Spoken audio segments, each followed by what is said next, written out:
Buenas tardes. ¿Se oye? ¿Sí? ¿Se oye este? Sí.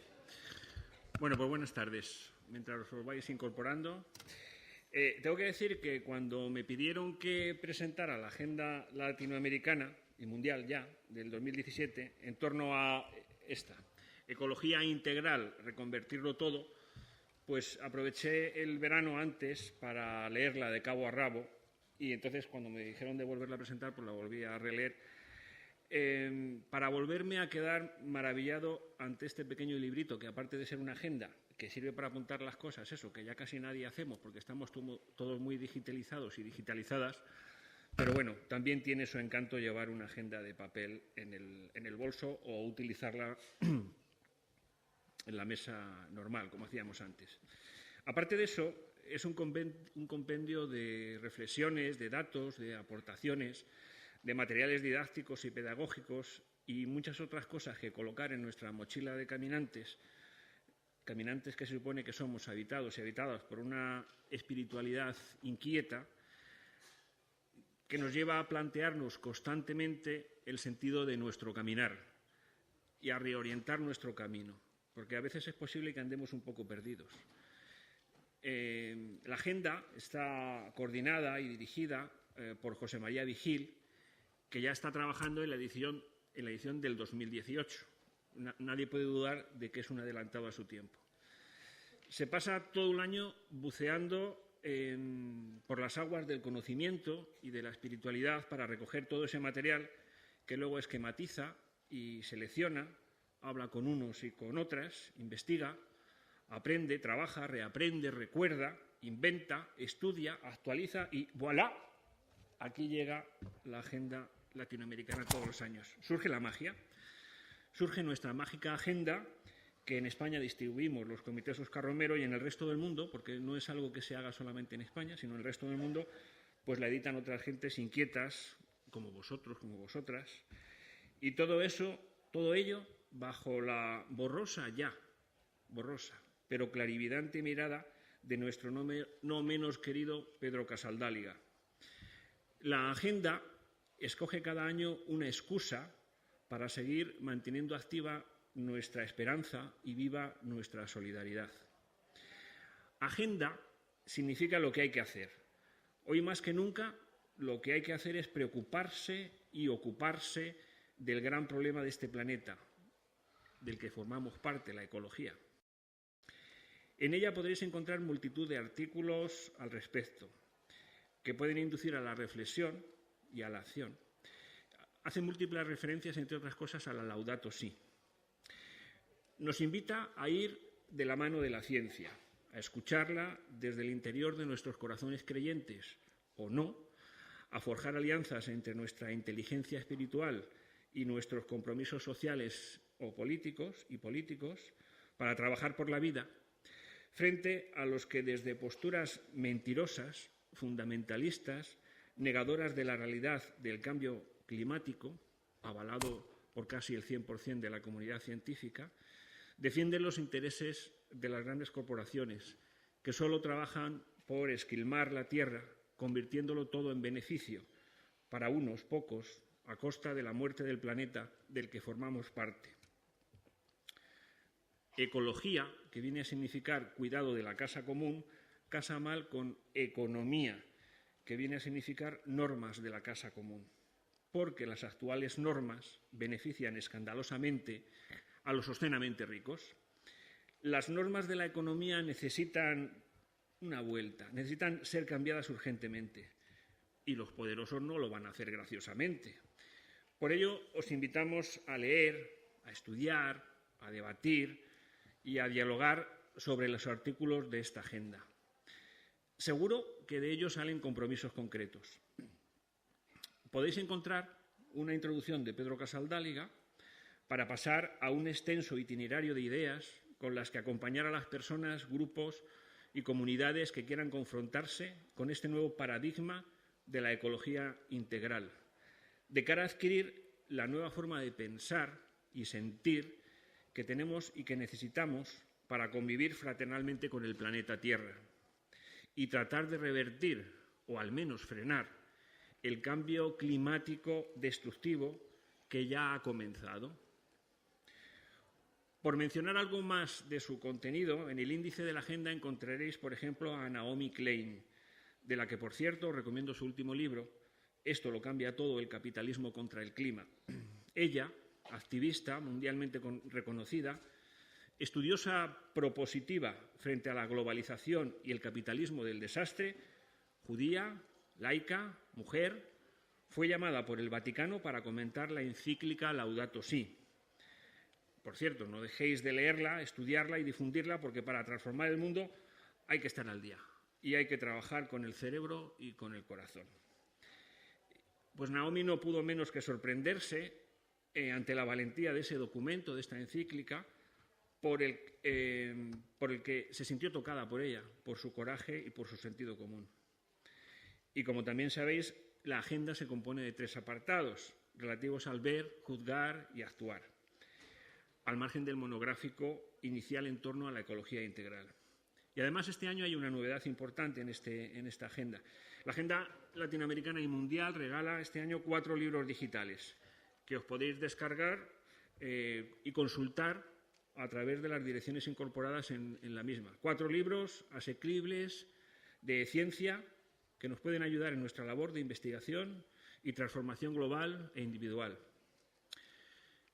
Hay cosas que son urgentes, hay cosas que son importantes. La ecología es urgente e importante. Naomi Klein lo recoge en el libro que os he mencionado cuando nos habla de Nube Roja, que es un educador lakota que forma a jóvenes nativos norteamericanos para que se conviertan en ingenieros solares. Y él dice a sus alumnos y a sus alumnas que hay ocasiones en las que debemos conformarnos con avanzar lentamente, pasito a pasito, y hay otras en las que hay que correr como búfalos. Ahora es uno de esos momentos. Debemos correr mucho en esto de la ecología. ¿Y cuál es el valor de la agenda latinoamericana y mundial? Pues, entre otras cosas, que es un manual de esperanza de los empobrecidos del mundo desde la perspectiva latinoamericana y mundial también. Tiene también, por cierto, un artículo sobre Elsa Támez, que intervendrá a continuación, que hace una bella descripción de la ecología dentro del Cantar de los Cantares. Y el precio, se ha hablado del valor, y el precio es una tontería. El precio son 8 euros, porque, entre otras cosas, no hacemos esto para ganar dinero, sino para derrotar al imperialismo, para ganar en dignidad y lucha, para intentar, quizás, por última vez en la historia de la humanidad, no sucumbir a la lógica de la autodestrucción. La agenda aporta también muchos textos sobre cómo podemos canalizar nuestra actividad y nuestra esperanza y nuestra espiritualidad. Y la podéis encontrar ahí fuera, en el puesto del Comité Oscar Romero, al lado de una gran fotografía de Marcelino Camacho. Muchas gracias.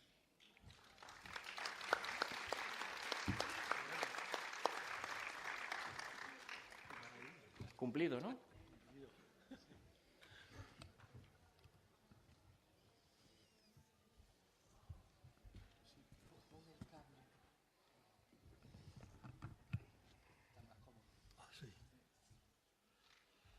Buenas tardes a todos y a todas. Voy a compartir en unos breves minutos nuestra experiencia de la visita a los campos de refugiados sirios en Grecia. Mi mujer y yo optamos por dedicar este verano pasado a trabajar con los refugiados. Quisimos ir a la frontera de Siria, en Turquía, pero no lo permitieron. Primero el gobierno turco no lo quiso. Entonces nos quedamos en Grecia. Era el 1 de julio.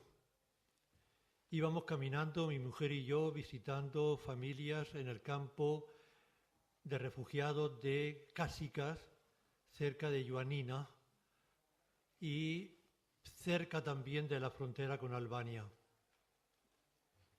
De repente sale corriendo una niña de 9 años a nuestro encuentro, kurda, yazidí nos coge de la mano a los dos y nos lleva a su tienda. Allí estaban sus padres y sus hermanos sentados comiendo alrededor de una fuente arroz blanco y nos hace sentar, nos da una cuchara a cada uno y empezamos a comer. No entendíamos la lengua. Ellos hablan kurdo y kurdo yazidí, pero con la mirada, con los gestos, con el corazón nos entendíamos y comimos con ellos. Después de comer le dijimos paz, gracias. Se levantan todos los de la casa, se juntan todos los yazidí que habían ahí, que eran 420 personas, inmediatamente después de comer, y emprenden un nuevo éxodo. Nos quedamos totalmente sorprendidos y como no entendíamos la lengua, no sabíamos qué estaba pasando. Y comenzamos entonces también a ayudarles a ellos a llevar sus enseres. ¿Y a dónde irán? Bueno, pues vamos a ver hacia dónde van. Iban caminando hacia una carretera, 240 personas. Mi mujer iba cargando unos niños bebés, porque hay mujeres que iban cargadas con toda clase de enseres, con niños y todo. Y allí estuvimos acompañándoles, sin entender la lengua, pero nos sentíamos, nos comunicábamos con el corazón. Y se acercaban a nosotros, nos abrazaban, nos daban la mano. Había una comunicación muy profunda.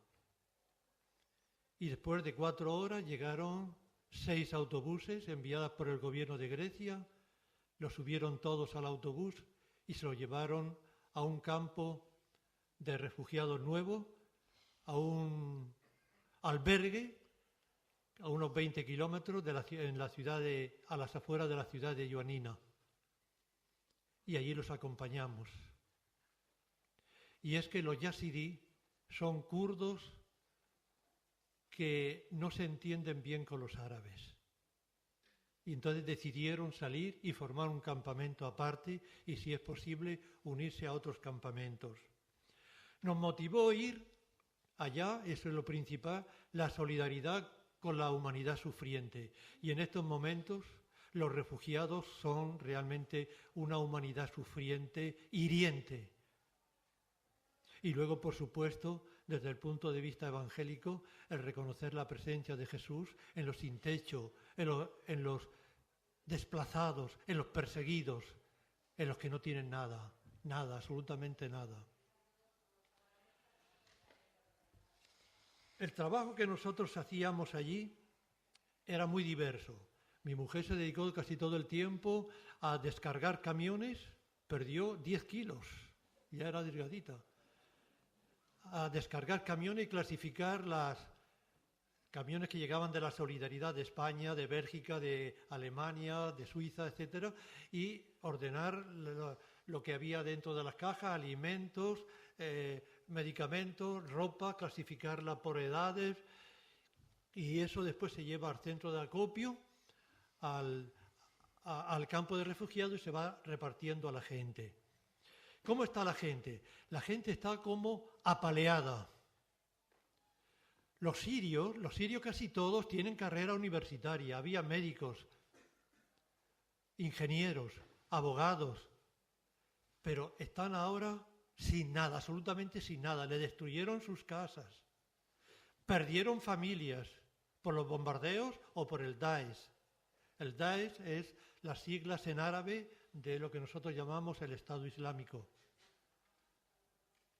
Y luego perdieron gente, incluso algunos de ellos, en la travesía, en las lanchas desde Turquía hacia las islas de Grecia. Mi mujer se dedicó, como digo, a distribuir estas mercancías, alimentos, comida.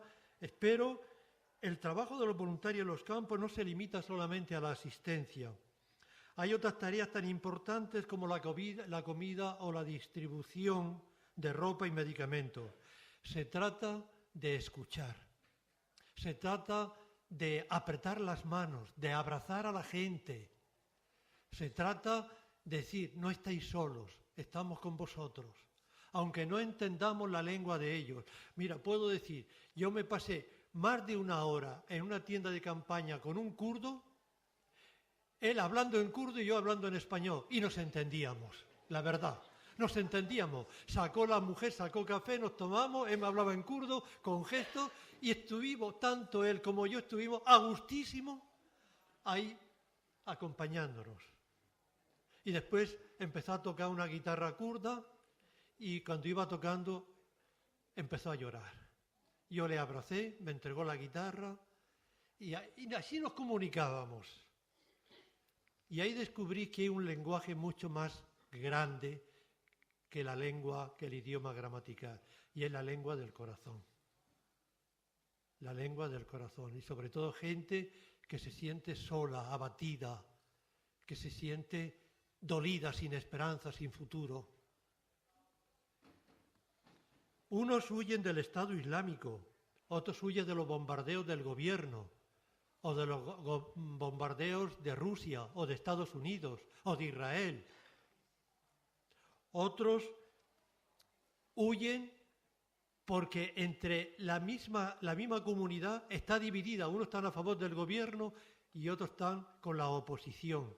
Que esto, si hubiera oportunidad, yo he ido recogiendo los testimonios porque prácticamente me dediqué todo el tiempo a recoger testimonios en diferentes campamentos. Los tengo recogidos en un preborrador de libro que llamo El grito de los refugiados. Abrir las fronteras, paren la guerra. Abran las fronteras, paren la guerra. Son todos testimonios de la gente. Y todo se puede resumir en esto. Como os decía, casi todo el tiempo estuve visitando a la gente. Y quedé impactado de lo que ellos decían. Y había noches que ya ni podía cerrar los ojos, no podía dormir. Recordando lo que me habían dicho, lo que había escuchado. Era realmente impactante el sufrimiento. Nunca me imaginaba, y eso que he trabajado 8 años con los refugiados guatemaltecos en Chiapas, pero aquí he visto todavía mucho más dolor. Mucho más dolor. Quiero leer un testimonio de los muchos que tengo recogidos. También a un yazidí. Con una intérprete comenzamos la conversación sentados en el suelo a la sombra de un árbol. Los yazidí hablan un dialecto del kurdo. La lengua de los kurdos está relacionada con el antiguo persa, incluso también con parte del arameo, la lengua de Jesús, de Nazaret. Los significados de los nombres kurdos buscan la belleza, la alegría, la paz, el sosiego. Por ejemplo, con la persona que yo entrevisté era Estrella, las estrellas. Así era su nombre. Era una chica de 18 años, rubia, porque en los yazidí hay mucha gente rubia. Llevaban una vida tranquila en el pueblo de Shengal, en Irak. Es el Kurdistán iraquí que hace frontera con el Kurdistán sirio. En su localidad, me decía, convivían en armonía yazidíes, cristianos y musulmanes. Ella estudiaba en el instituto. Se estaba preparando para entrar en la universidad. Tenía amigas y amigos.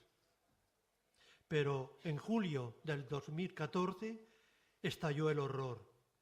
Entraron alrededor, según ella, de 5.000 milicianos del Daesh, del Estado Islámico. Tomaron la ciudad y los pueblos adyacentes. Todos estábamos asustados, señala ella, cambiando de tono de voz. Nadie podía moverse. Ordenaron llevar a las niñas de 6 años en adelante a la escuela. Allí las violaron. Todos los hombres pasaron por las niñas, jóvenes, todas las violaron. Se corrió después el rumor de que las raptaron para venderlas como esclavas sexuales. Y sigue diciendo ella, yo me puse un velo para disimular que no era tan joven, porque los yazidíes la mayoría no llevan velo. Tenía miedo de aquellos hombres que llegaron amenazándonos porque no éramos musulmanes. Decían que teníamos que cambiar de religión, porque nosotros no somos musulmanes, somos yazidíes y otros son cristianos. A los hombres los reunieron en la plaza. Se juntaron alrededor de 3.500 hombres, según ella, y convocaron a toda la ciudad para presenciar su muerte. Entonces, a los que iban a matar los colocaron en fila, uno a uno, y le fueron cortando la cabeza con las manos atadas atrás. A otros los fusilaron. Pero lo más triste fue cuando cogieron a un numeroso grupo de niños pequeñitos e incluso bebés y los quemaron vivos delante de sus padres. Perdona un momento. ¿Esos dos pequeños son de alguna persona que esté aquí? ¿No? Maite o alguien que no los deje pasar de momento. Continúa. Era un grito desgarrador entre la gente al ver aquello que estaban presenciando. Y sigue diciendo: todavía no puedo dormir bien recordando aquellas escenas. Estábamos todos angustiados, llorando, aterrados. Algunas niñas adolescentes, después de ser violadas, fueron devueltas a sus familias, pero varias de ellas se suicidaron. No soportaron los ultrajes que habían vivido. Por la noche, a escondidas emprendimos la huida por caminos de la montaña. Estuvimos 6 días caminando. Hacía mucho calor y no teníamos agua. Pero era tan grande la tristeza que no sentíamos el cansancio ni la sed. Algunas personas desfallecieron en el camino y murieron deshidratadas, sobre todo niños y ancianos. Creíamos que nos moriríamos todos de sed, pero aún así corríamos huyendo de los milicianos del Estado Islámico. Nos fuimos hacia la frontera de Siria. Allí nos encontramos al ejército kurdo, el IBS. Nos dio agua y comida. Fue un respiro. Nos quedamos unos días descansando.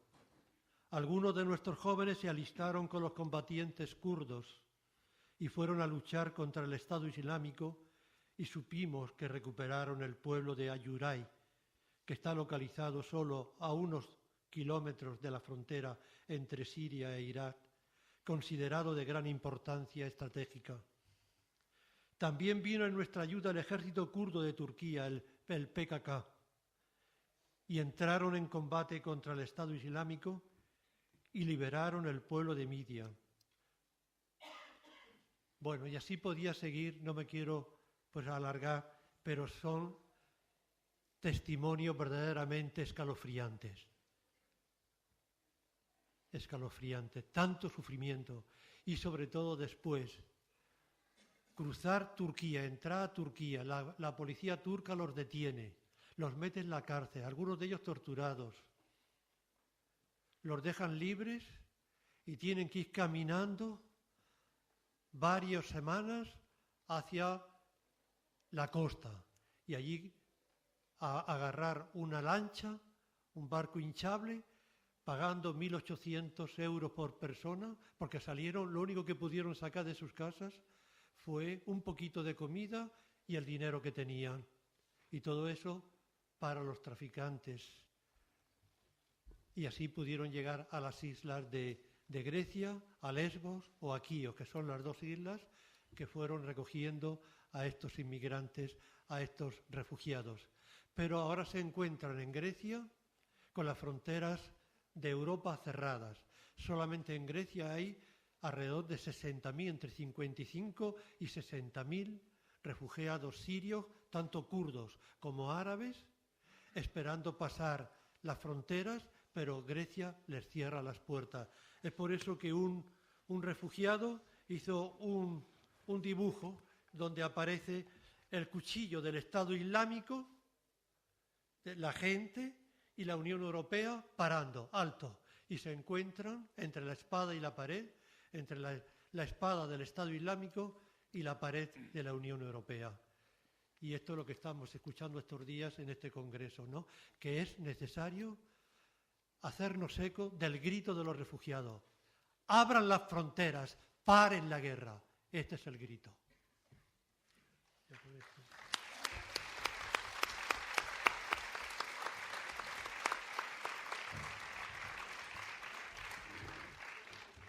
Recordaros la agenda, supongo yo que alguno la conocerá, sino, aunque sea simplemente acercaros a ojearla, a tocarla nada más. Veréis la sensación. ¿Vale? Y agradecerle a Fernando su experiencia que comparte con nosotros. Y este es el momento en que en la ópera se tosen los que están ahí, esperan unos minutillos y traigo a Elsa. ¿Vale?